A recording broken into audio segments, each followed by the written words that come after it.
Halo pemirsa, langsung dari studio IDX Channel Jakarta, saya David San Oval kembali hadir dalam program Market Review, program yang mengupas isu-isu penggerak perekonomian Indonesia. Dan jangan lupa saksikan live streaming kami, bisa Anda saksikan di idxchannel.com. Tak lupa kami terus mengingatkan untuk tetap menerapkan protokol kesehatan selama masa pandemi ini agar kita terbebas dari COVID-19. Dan kali ini bersama saya David San Oval dan inilah Market Review selengkapnya untuk Anda.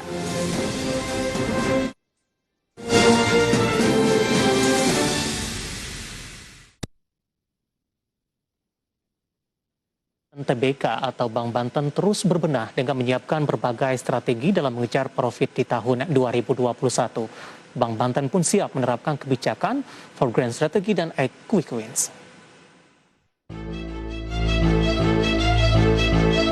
Pasca meraih status bank sehat dari Otoritas Jasa Keuangan, PT Bank Pembangunan Daerah Banten TBK atau Bank Banten terus berbenah dengan menyiapkan berbagai strategi dalam mengejar profit di tahun 2021. Emiten berkode saham BEKS dan tercatat di Bursa Efek Indonesia sejak 13 Juli 2001 ini telah menyiapkan 4 grand design strategi penguatan. Pertama, melalui penguatan talenta perusahaan di mana segenap insan Bank Banten harus memiliki standar profesional yang tinggi. Kedua, melakukan penguatan permodalan dan likuiditas perusahaan. Ketiga, melakukan ekspansi bisnis yang terukir melalui penyelarasan model bisnis. Dan yang terakhir, mengakselerasi transformasi digital dalam rangka integrasi pengembangan teknologi informasi untuk menunjang terlaksananya ekosistem keuangan daerah. Dan memasuki era disrupsi digital saat ini, Bank Banten juga tidak mau ketinggalan dengan menguatkan kapabilitas organisasi dan infrastruktur perusahaan menuju perbankan digital melalui sistem pembayaran yang terintegrasi. Direktur Utama PT Bank Pembangunan Daerah Banten TBK Agus Syabarudin mengatakan, digitalisasi layanan perbankan diyakini akan meningkatkan produk dan layanan Bank Banten yang sudah memiliki captive market retail consumer sekaligus sebagai agen of development bagi daerah, sehingga bisa memenuhi kebutuhan finansial dan transaksi settlement nasabah yang berada dalam ekosistem keuangan daerah. Sementara itu, upaya perbaikan dari sisi organisasi dan SDM juga terus dilakukan melalui budaya kerja baru yaitu TRUST, yaitu think different, reliable, universe, sustainable, dan track, sehingga diharapkan dapat menjadi panduan berpikir dan bertindak bagi seluruh insan Bank Banten atau Banteners dalam mencapai kinerja terbaik bagi perusahaan. Berbagai sumber, IDX Channel.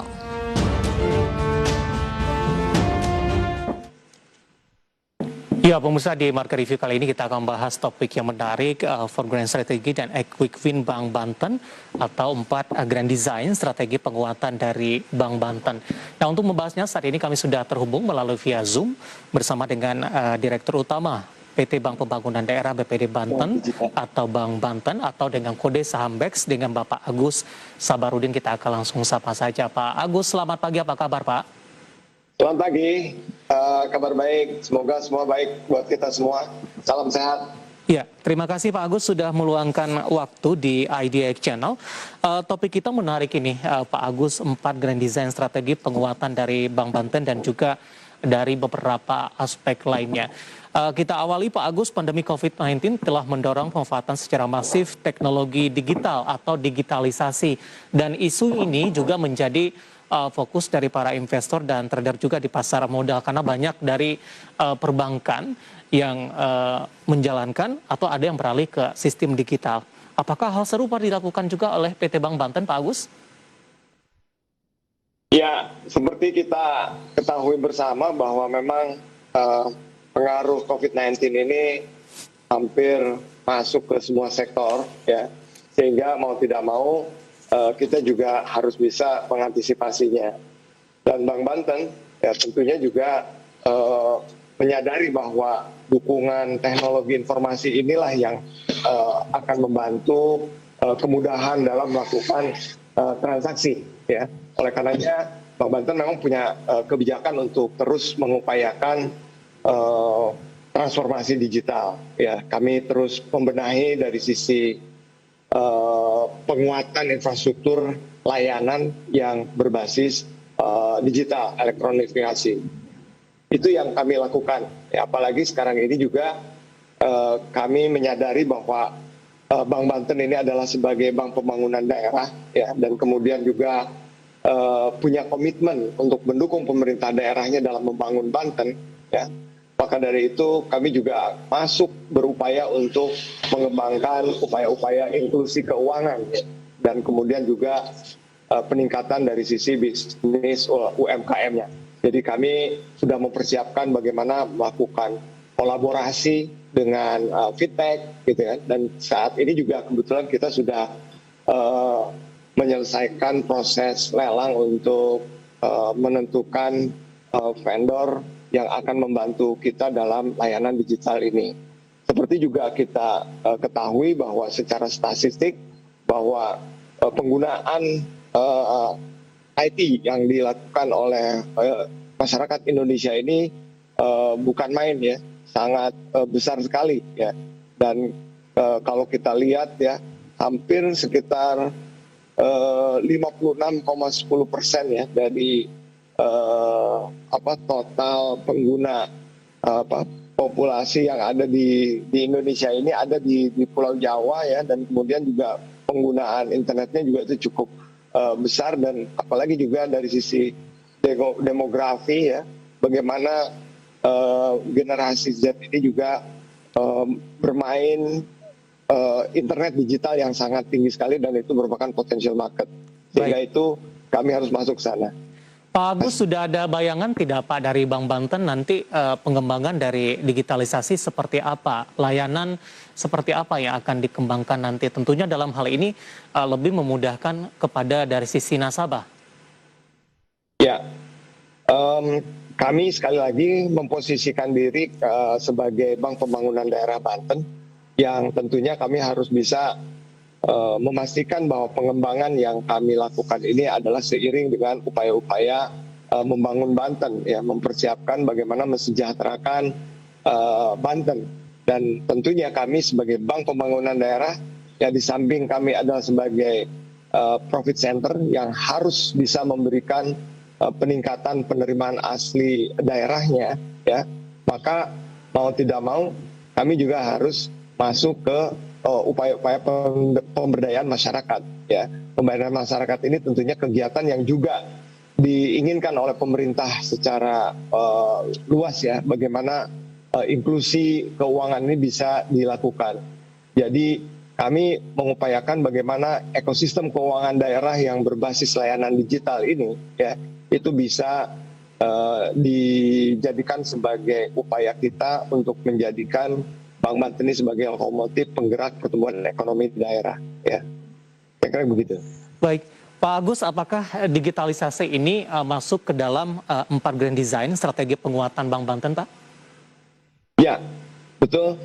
Kami memasukkan upaya untuk peningkatan layanan digitalisasi ini dalam satu grand strategi utama kami, ya, karena kami menyadari bahwa sekarang adalah eranya digitalisasi seperti ini, dan bahkan juga seperti yang sudah kita sama-sama lihat, pemerintah juga dalam hal ini tentunya Otoritas Jasa Keuangan maupun Bank Indonesia juga sangat mendorong, ya, bagaimana upaya-upaya untuk layanan digitalisasi ini bisa lebih masuk ke masyarakat dengan cukup luas, gitu. Baik Pak Agus, menarik, kita akan lanjutkan Pak, kita akan jeda terlebih dahulu, nanti kita akan coba bahas dari 4 Grand Design, 3 lain akan seperti apa, kemudian juga apa yang diharapkan dengan Grand Design ini, terutama dari sisi memajukan kinerja dari perusahaan. Kita akan lanjutkan nanti Pak Agus, dan pemirsa bersama kami, Marka Review akan segera kembali sesaat lagi. Baik, ya, terima kasih.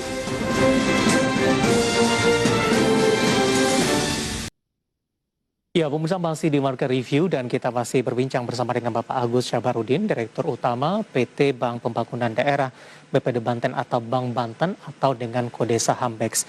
Pak Agus, kita lanjutkan kembali Pak. Tadi juga sudah dijelaskan salah satu dari 4 Grand Design strategi penguatan Bank Banten adalah akselerasi transformasi digital untuk menunjang ekosistem keuangan daerah. Persiapannya seperti apa, kemudian bayangan penerapannya nanti juga sudah dijelaskan. Nah, itu baru 1 poin Pak Agus. Bagaimana dengan 3 poin lainnya?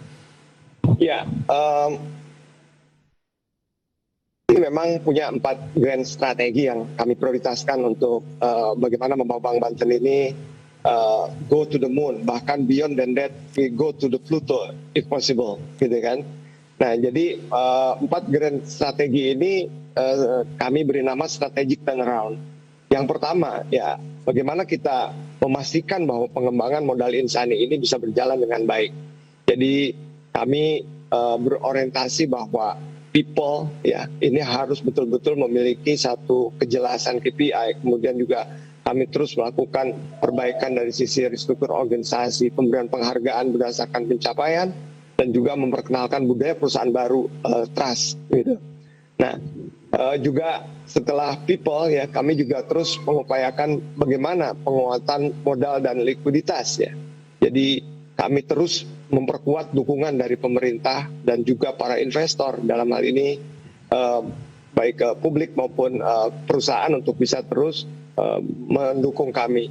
Dan kemudian juga kami memperkenalkan skema ekosistem keuangan daerah.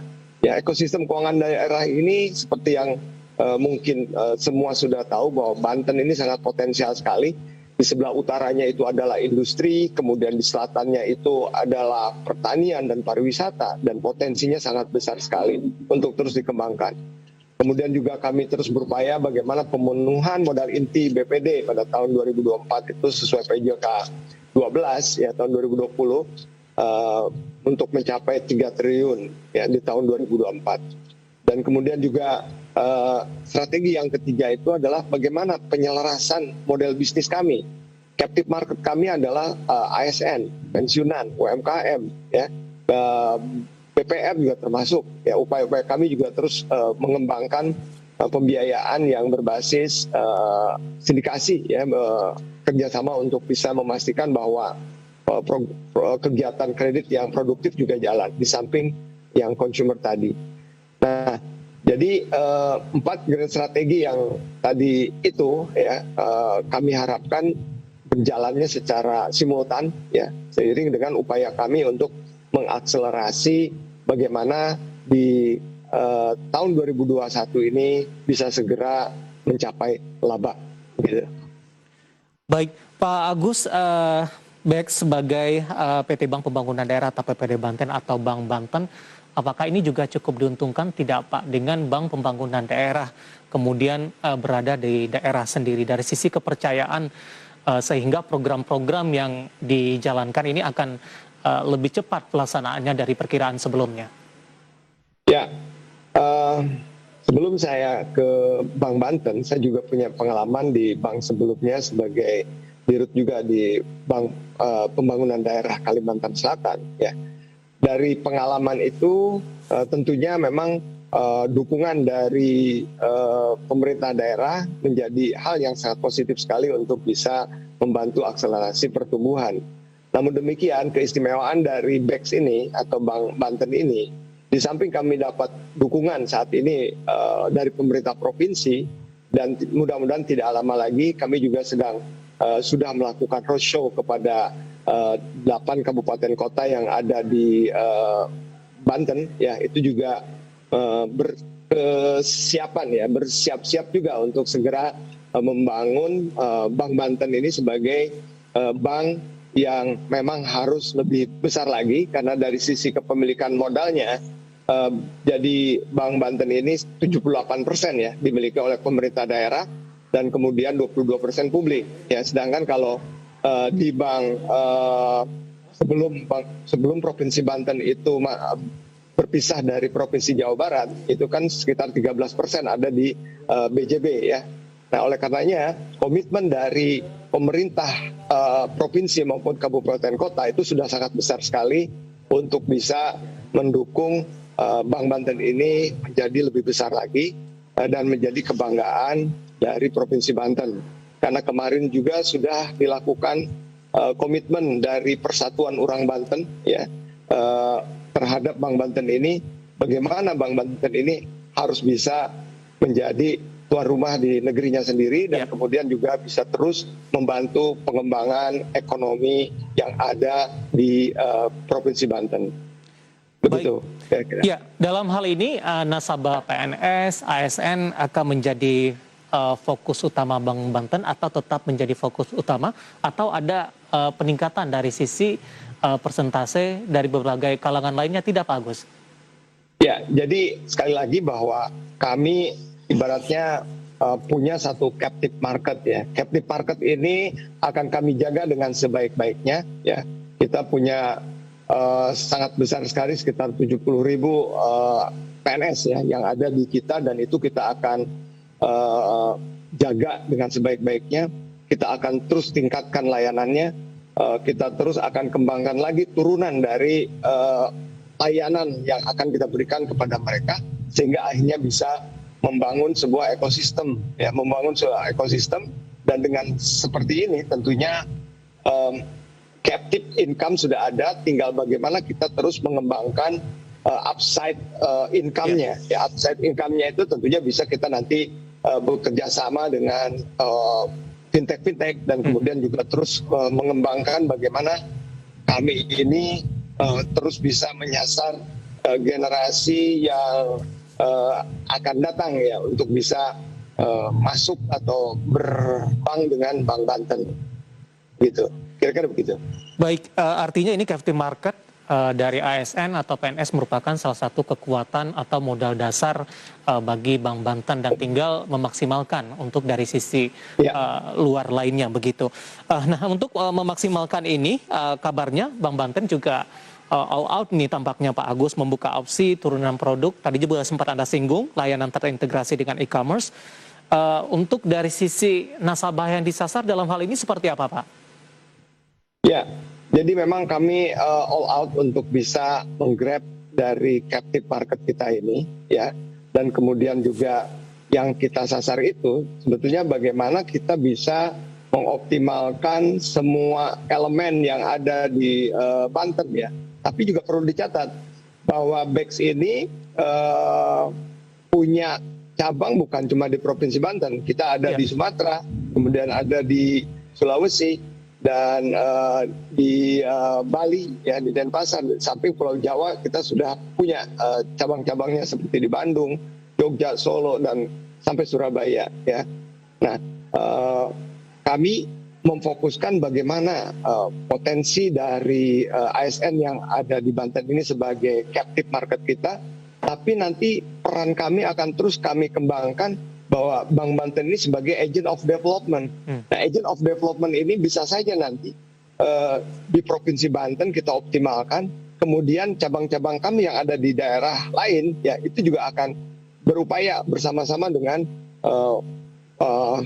pemerintah daerah di sana untuk membantu terus mensejahterakan lingkungan yang ada di sekitar kantor-kantor cabang yang ada di kota-kota tersebut ya, sehingga dengan demikian peran dari Bank Banten sebagai agent of development itu tetap jalan, dan kemudian upaya pemerintah untuk terus berupaya untuk meningkatkan kesejahteraan masyarakat bisa tercapai gitu. Jadi kami ingin mengupayakan bagaimana kami ini bisa menjadi one stop solution lah bagi nasabah kami gitu ya, dan kami terus berupaya untuk memenuhi kebutuhan yang diperlukan oleh masyarakat ya, terutama upaya-upaya kami dalam meningkatkan kesejahteraan, mengurangi pengangguran dan mengentaskan kemiskinan. Kira-kira seperti itu. Baik, Pak Agus, kita masih punya satu segmen lagi, kita akan jeda kembali terlebih dahulu di segmen selanjutnya. Nanti kita akan coba bahas proyeksi kinerja dengan berbagai strategi yang sudah dan akan diterapkan. Nanti kita akan lanjutkan, dan pemirsa telah bersama kami, Pak Rivi akan segera kembali sesaat lagi.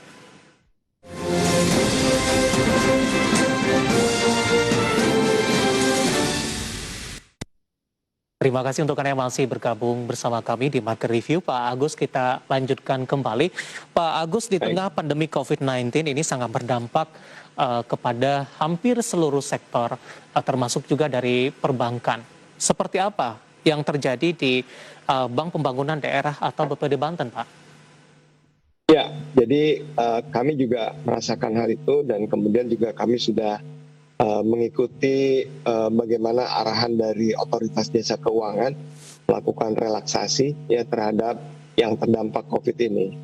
Ya, sampai saat ini sih kami sudah melakukan relaksasi restrukturisasi itu sekitar ya 60-an miliar lah ya dari portofolio yang ada ya, UMKM yang terdampak gitu. Dan kemudian juga kami terus mengupayakan bagaimana upaya-upaya perbaikan ini bisa kita diskusikan dengan debitur-debitur kita. Nah, itu yang kami lakukan dalam kondisi pandemi saat ini.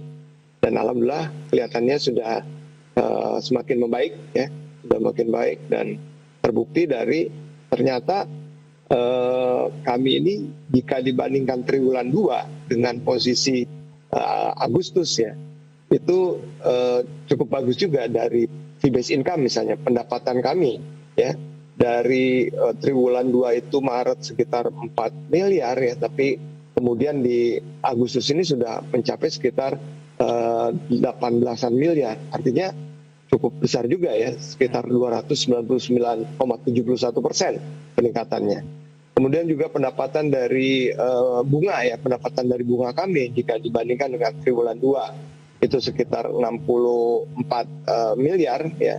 Kemudian di Agustus itu sekitar 174 miliar ya. Artinya itu sudah ada pertumbuhan sekitar 168,76%. Jadi mudah-mudahan mohon doanya dan dukungan dari semua investor yang percaya kepada BEX ini ya. Kami akan terus mengupayakan supaya di 2021 cita-cita kami untuk segera BEX ini biru ya, itu bisa tercapai. Kami sangat optimis sekali, apalagi juga dapat dukungan dari Otoritas Jasa Keuangan maupun dari pemerintah daerah kita, dan kemudian juga respon positif dari stakeholder kami ya. Kami semakin optimis ya, upaya-upaya kami untuk melakukan turnaround ya terhadap BEX ini bisa tercapai, dan mudah-mudahan juga tidak lama lagi kita bisa terus mengembangkan layanan digitalisasinya ini, dan juga kami banyak dukungan ya, baik dari pihak lokal nasional kita maupun dari pihak internasional yang sudah memiliki kemampuan yang sangat baik sekali, yang nantinya bisa bekerja sama dengan kami dan kemudian membantu bagaimana BEX atau Bank Banten ini yang sudah punya captive market tadi ya, tinggal terus mengembangkannya lagi ya. Dan ini tentunya akan menjadi sebuah bank yang sehat, kuat, dan kemudian juga ini adalah bisa menjadi bank kebanggaan dari masyarakat Banten sebagaimana yang diharapkan. Karena Bank Banten itu, Mas David, itu sebetulnya sudah pernah lahir di tahun 1952. Jadi kalau Mas David main ke Pandeglang ya, itu sudah ada jalan Bank Banten begitu, yang dulu diresmikan oleh Wakil Presiden kita Muhammad Hatta ya, dan kemudian juga Abdul Haris Nasution, dan kemudian Gubernur BI Saprodin Prawanegara ya. Jadi sejarahnya cukup panjang ya untuk itu. Oleh karenanya mudah-mudahan ini adalah tahun reinkarnasi Bank Banten untuk bisa melakukan turnaround dan menjadi lokomotif kemajuan ekonomi di Banten dan Indonesia secara umumnya. Terima kasih. Pak Agus, ketika skenario berjalan dengan baik, Pak, 4 Grand Design strategi penguatan Bank Banten ini berjalan sesuai dengan yang diinginkan. Seperti apa bayangan dari Bank Banten hasilnya ke depan kalau kita lihat dari posisi pencapaian sampai sejauh ini? Peningkatan yang akan terjadi nanti, Pak Agus. Ya, mungkin teman-teman atau para pemirsa dan audiens sekalian juga bisa memperhatikan, pertama kita lihat dulu ya potensi captive market yang ada di Banten. Dari sisi APBD sendiri, Pemprov Banten dan kemudian kabupaten kota ya, itu punya potensial market sekitar 37 triliun sampai ya sekitar 40 triliunan gitu ya. Kemudian PNS juga ada sekitar 70.000 orang ya, dan kemudian juga masih banyak lagi potensi Banten ini yang bisa dikembangkan ya. Seperti misalnya potensi UMKM-nya ya, potensi untuk pengembangan yang sifatnya berbasis kepada digital ini masih terbuka sangat lebar sekali. Kalau diperhatikan juga bahwa Provinsi Banten ini sebagai kota transit ya, penghubung antara Pulau Jawa dengan Sumatera, yang notabene ini adalah trafficnya sangat bagus sekali.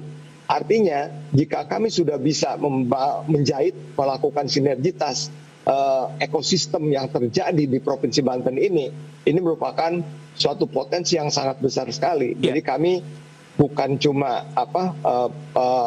mungkin nanti kami akan dibantu dengan layanan digitalnya yang berbasis digital tadi ya, tapi juga secara potensi market dan transaksinya, ekosistemnya itu menjadi sangat besar sekali, sehingga mungkin bisa multiple dari kondisi sekarang ya, jika kita bisa menyelesaikan ini dengan baik dan strategi ini diimplementasikannya dengan tepat. Baik. Pak Agus, waktu kita cukup terbatas, Pak. Terima kasih sudah bergabung bersama kami di Market Review. Dan semoga yang kita bahas dan juga Anda paparkan ini bisa berjalan dengan lancar dan membuat kemajuan untuk BEX ke depannya. Dan semoga ini juga bisa menjadi pertimbangan juga, Pak Agus, bagi para investor dan trader di pasar modal Indonesia. Terima kasih, Pak Agus, sudah bergabung. Sehat selalu, Pak. Sehat selalu, terima kasih. Baik, ya. Terima kasih ada Sukses Bapak selalu. Agus Sabarudin, Direktur Utama PT Bank Pembangunan Daerah BPD Banten atau Bank Banten dengan kode saham BEX. Dan tetap di tempat Anda, karena setelah ini Market Review akan segera kembali dengan topik yang berbeda, Public Expose Live 2021, dan kita akan berbincang nantinya dengan Bapak Igede Nyomat-Yetna yang merupakan Direktur Penilaian Perusahaan Bursa Efek Indonesia. Kami akan segera kembali usai jeda berikut ini.